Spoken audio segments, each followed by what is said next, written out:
அனைவருக்கும் வணக்கம். இன்னைக்கு க்ரோஷெட் ஸ்டிச்ல ஆஃப் டபுள் க்ரோஷெட் ஸ்டிச் எப்படி போடலான்றத பத்தி பார்க்கலாம். ஆஃப் டபுள் க்ரோஷெட்டோட ஷார்ட் ஃபார்ம் HDC. எனக்கு 2 விதமான ஆஃப் டபுள் க்ரோஷெட் ஸ்டிச் போட போறேன். அதாவது ஃபர்ஸ்ட் லைன் முடிச்சுட்டு செகண்ட் லைன் திருப்புறதுக்காக ஒரு செயின் ஸ்டிச் போட்டு லைன் திருப்பினா எப்படி இருக்கும், அதே போல 2 செயின் ஸ்டிச் போட்டு லைன் திருப்பினா எப்படி ஆஃப் டபுள் க்ரோஷெட் பேட்டர்ன் இருக்குன்றத பத்தி தான் பார்க்க போறோம். வாங்க வீடியோக்குள்ள போகலாம். 10 ஆஃப் டபுள் க்ரோஷெட் ஸ்டிச் உங்களுக்காக நான் போட்டு காட்ட போறேன். அதுக்காக 11 செயின் ஸ்டிச் போட்டுட்டு வரணும்.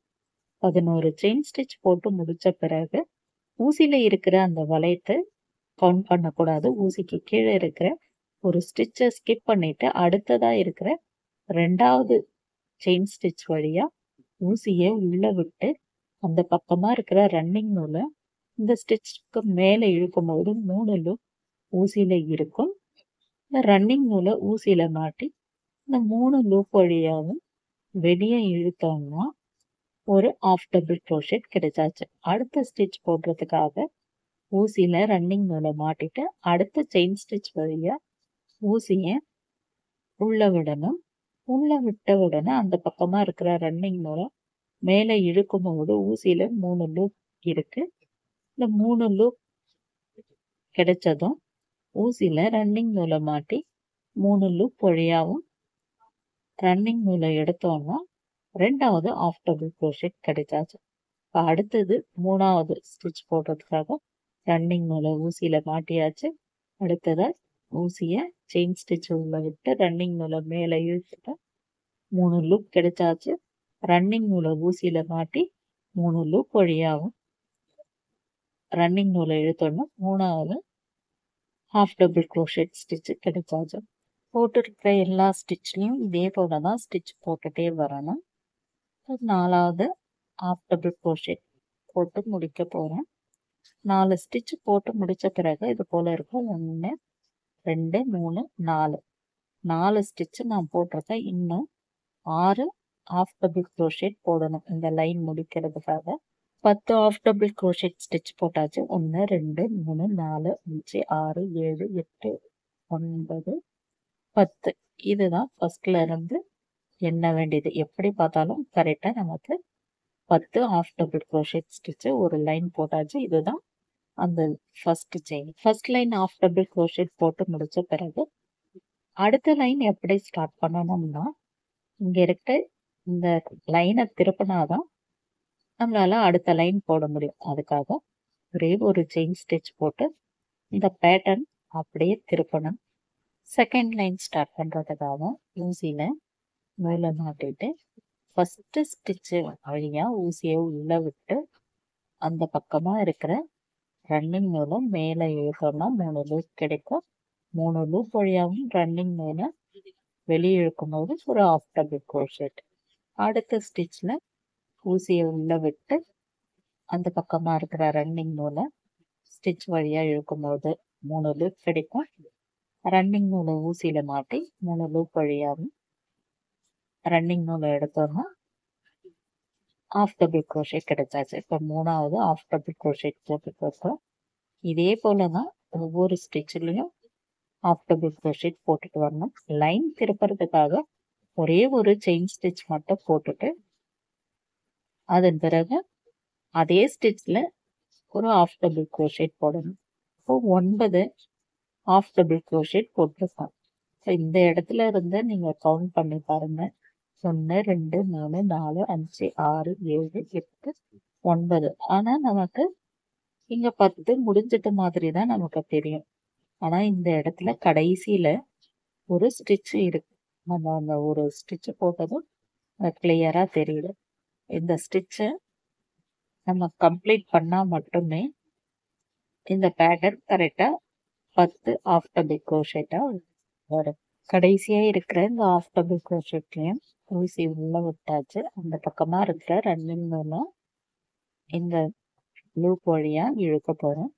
இழுக்கும் போது 3 லூப் ஊசியில இருக்கு. ரன்னிங் நூலை இந்த 3 லூப் வழியாவும் எடுக்கும் போது ஆஃப் டபுள் க்ரோஷெட் கிடைச்சாச்சு. இப்போ செகண்ட் லைன்லயும் 10 ஆஃப் டபுள் க்ரோஷெட் போட்டு முடிச்ச பிறகு இது போல தான் இருக்கும். 2 line of double crochet stitch 10 stitch போட்டு முடிச்சிருக்கோம். அடுத்த லைன் வேணும்னா ஒரு செயின் ஸ்டிச் போட்டு அடுத்த லைன் போட்டுக்கலாம். இதே போல நமக்கு எத்தனை லைன்ஸ் வேணும்னாலும் ஆஃப் டபுள் crochet ஸ்டிச் போட்டுட்டே போகலாம். 6 லைன் ஆஃப் டபுள் crochet போட்டிருக்கேன். இந்த லைன்ல 9 ஆஃப் டபுள் crochet நான் போட்டிருக்கேன். இன்னும் ஒரு ஆஃப் டபுள் crochet போடணும். இந்த இடத்துல வந்து ஒரு செயின் ஸ்டிச் உங்களுக்கு தெரியும். அதாவது அது செயின் ஸ்டிச் இல்லை, ஆஃப் டபுள் crochet நம்ம போட்டு லைன் திருப்புறது தான். இந்த இடத்துல வரும்போது ஊசியை கரெக்டாக 2 ஸ்டிச்சுக்கு உள்ளதான் குத்தணும். ஒரே லூப் வழியா குத்தக்கூடாது. இப்போ 2 லூப் வழியா குத்தியாச்சு. ஊசியை மேலே எடுக்கிற 3 லூப் கிடைக்குது. ரன்னிங் நூலை ஊசியில மாட்டி 3 லூப் வழியாகவும் எடுத்து விடணும். இந்த லைன் கம்ப்ளீட் ஆயிடுச்சு. இதை கட் பண்ணணும்னா இந்த ரன்னிங் நூலை இந்த லூப் வழியா ஊசியில மாட்டி மேலே இழுத்துட்டு கட் பண்ணிருந்தோம்னா இந்த லைன் கம்ப்ளீட் ஆகும். 6 லைன் ஆஃப் டபுள் crochet போட்டு முடிச்சிருக்கோம். 10 ஆஃப் டபுள் crochet ஸ்டிச் போட்டு முடிச்சாச்சு. இப்போ அடுத்ததான் ஆஃப் டபுள் crochetல ஃபர்ஸ்ட் லைன் போட்டு செகண்ட் லைன் 2 செயின் ஸ்டிச் போட்டு ஆஃப் டபுள் crochet லைன் எப்படி திறக்கலான்றத பற்றி பார்க்கலாம். 10 ஆஃப் டபுள் crochet ஸ்டிச் போடுறதுக்காக 11 செயின் ஸ்டிச் போட்டிருக்கோம். இதுக்கு முன்னே பார்த்த ஸ்டிச்சு ஊசிக்கு கீழே இருக்கிற ஒரு ஸ்டிச்சை ஸ்கிப் பண்ணிட்டு அடுத்த ஸ்டிச்சில் ஆஃப் டபுள் crochet போட ஸ்டார்ட் பண்ணணும். ஆனால் இந்த ஸ்டிச்சை எப்படி போட போகிறோம்னா ஊசிக்கு கீழே இருக்கிற 2 ஸ்டிச்சை ஸ்கிப் பண்ணிட்டு அடுத்ததாக இருக்கிற 3வது செயின் ஸ்டிச்சில் இருந்து தான் ஆஃப் டபுள் crochet போட போகிறோம். இப்போ இந்த 2 செயின் ஸ்டிச் ஒரு ஆஃப் டபுள் crochetஆ கவுண்ட் ஆகிடும். இப்போ இந்த ஸ்டிச்சு 2 ஸ்டிச்சை ஸ்கிப் பண்ணிட்டு 3வது ஸ்டிச்சில் இருந்து ஃபர்ஸ்ட்ல எப்படி ஆஃப் டபுள் crochet போட்டோமோ அதே போலவே தான் இந்த ஸ்டிச்சும் போட்டுட்டு வரணும். ஃபர்ஸ்ட் ஸ்டிச்சில் ரன்னிங் நூல் எடுத்து 3 லூப் கிடைச்சாச்சு. ரன்னிங் நூலை 3 லூப் வழியாகவும் எடுத்தாச்சு. 2 ஸ்டிச் இருக்கு. ஆனால் இங்கே நமக்கு ஒரு ஸ்டிச் போட்ட மாதிரி தான் கணக்காக இருக்கும். இப்போ 2வது ஸ்டிச்சில் நம்ம ஆஃப் டபுள் crochet போட்டுட்ருக்கோம். 3 லூப் கிடைச்சாச்சு. 3 லூப் வழியாகவும் ரன்னிங் நூலை எடுக்கும் பொழுது ஆஃப் டபுள் crochet ஸ்டிச்சு கிடைச்சாச்சு. அடுத்த ஸ்டிச் வழியாக ஊசியை உள்ளே விடுறோம். அந்த பக்கமாக இருக்கிற ரன்னிங் நூலை இழுக்கும் பொழுது ஊசியில் 3 லூப் இருக்கும். ஊசியில் ரன்னிங் நூலை மாட்டி இந்த 3 லூப் வழியாக எடுத்தோம். ஆஃப் டபுள் crochet கிடைச்சாச்சு. ஆஃப் டபுள் crochet இந்த லைன் முடிக்கிறதுக்காக இந்த செயின் ஸ்டிச் ஃபுல்லாகவே ஆஃப் டபுள் crochet போட்டு முடித்த பிறகு இப்போ இதில் ஸ்டிச்சு எத்தனை இருக்குன்ட்டு பார்த்தோம்னா 9 இருக்கும். 1 இங்கேருந்து ஸ்டார்ட் பண்ணுங்க. 1 2 3 4 5 6 7 8 9 10 இது போல இருக்கும். ஆனால் இங்கேருந்து எண்ணி பாருங்க 9 தான் வர மாதிரியே இருக்கும். நல்லா கவுண்ட் பண்ணி பார்த்தீங்கன்னா தெரியும். ஆனால் இப்போ நான் இந்த கையை அங்கே பிடிச்சிருக்கேன்.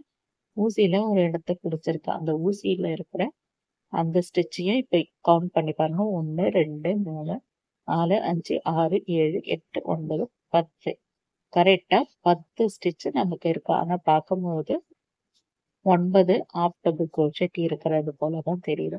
அதாவது நம்ம ஃபர்ஸ்ட் 2 ஸ்டிச்சை ஸ்கிப் பண்ணிட்டு போட்டது ஒரு ஸ்டிச்சா கணக்கு எடுத்தாச்சு. இப்போ அடுத்த லைன் ஸ்டார்ட் பண்ணுறதுக்காக இடத்துல 2 செயின் ஸ்டிச் போட்டு லைனை திருப்பணும். 2 செயின் ஸ்டிச் போட்டு இந்த லைனை திருப்பியாச்சு. இந்த 2 செயின் ஸ்டிச்சை கவுண்ட் பண்ணாமல் ஃபர்ஸ்ட் ஸ்டிச்சிலேயே ஆஃப் டபுள் crochet போட ஸ்டார்ட் பண்ணணும். 2 ஸ்டிச்சு திருப்புறதுக்காக மட்டுமே தவிர அந்த 2 ஸ்டிச்சை நம்ம கவுண்ட் பண்ணக்கூடாது. இப்போ ஃபர்ஸ்ட் ஸ்டிச்லேயே half double crochet first line எப்படி போட்டுட்டு வந்தோமோ அதே போலவே தான் ஆஃப் டபுள் crochet போடணும். இது ஃபர்ஸ்ட் ஆஃப் டபுள் crochet போட்டு முடிச்சாச்சு. அடுத்த ஸ்டிச்சில் ஒரு ஆஃப் டபுள் crochet போடணும். இப்போ இதே போல தான் எல்லா லைனும் போட்டுட்டே வரணும். லைன் திருப்பும் பொழுது 2 செயின் ஸ்டிச் போடணும். 2 செயின் ஸ்டிச் போடுறத ஒரு ஸ்டிச்சா கவுண்ட் பண்ணாம அதே ஸ்டிச்ல இருந்து ஹாஃப் டபுள் crochet போட்டுட்டு வந்தோம்னா இந்த லைன் எப்படி இருக்கும்னு பார்த்தீங்கன்னா இது போல தான் இருக்கும். 1 2 3 4 5 6 7 8 9 ஸ்டிச் இருக்கு. இந்த கடைசியில ஒரு ஸ்டிச் இருக்கு. இதுதான் 10வது ஹாஃப் டபுள் crochet. இந்த கடைசி ஸ்டிச்ல இந்த இடத்துல கொஞ்சம் கஷ்டமா இருக்கும். எல்லா ஸ்டிச்லயும் இந்த கடைசி ஸ்டிச்ல கொஞ்சம் கஷ்டமா இருக்க மாதிரி இருக்கும். அதாவது நீடில் உள்ள போகாது. அது லைன் போட போட நமக்கு கரெக்டா அந்த ஸ்டிச் ஈஸியா வந்துடும். இப்போ செயின் ஸ்டிச் இங்க இருக்கு. இப்போ ஊசியில ரன்னிங் நூலை மாட்டிட்டு இந்த இடத்துல ஒரு சின்னதா ஒரு ஹோல்ஸ் தெரியும். அதுக்காக 2 ஸ்டிச்சுக்கு நடுவுல ஊசி விடக்கூடாது. செயின் ஸ்டிச்க்கு உள்ளதான் அது ஒரு ஹோல்ஸ் இருக்கும். அது வழியா நீங்க நீடில் விடும் பொழுது உங்களுக்கு 2 லூப் ஊசியில இருக்கும். அதன் பிறகு நீங்க ஹாஃப் டபுள் crochet போட்டு முடிக்கலாம். 6 லைன் ஹாஃப் டபுள் crochet நான் போட்டு முடிச்சிருக்கேன். 10 ஹாஃப் டபுள் crochet ஸ்டிச் போட்டிருக்கேன். இது போல தான் இருக்கும். இன்னைக்கு வீடியோல ஹாஃப் டபுள் crochet 2 விதமா எப்படி போடலான்றத பத்தி பார்த்தோம். முதல்ல பார்த்தது ஹாஃப் டபுள் crochet ஒரு செயின் ஸ்டிச் போட்டு அடுத்த லைன் எப்படி ஸ்டார்ட் பண்ணா எப்படி இருக்கும்னு பார்த்தோம். அடுத்ததான் ஹாஃப் டபுள் crochet ஒரு லைன் போட்டுட்டு 2 செயின் ஸ்டிச் போட்டு அடுத்த லைன் போட்டா எப்படி ஹாஃப் டபுள் crochet இருக்கும்ன்றத பத்தியும் இன்னைக்கு வீடியோல பார்த்திருக்கோம். இந்த வீடியோ உங்களுக்கு யூஸ்ஃபுல்லா இருக்கும்ட்டு நான் நம்புறேன். வீடியோ பிடிச்சிருந்தா லைக் பண்ணுங்க.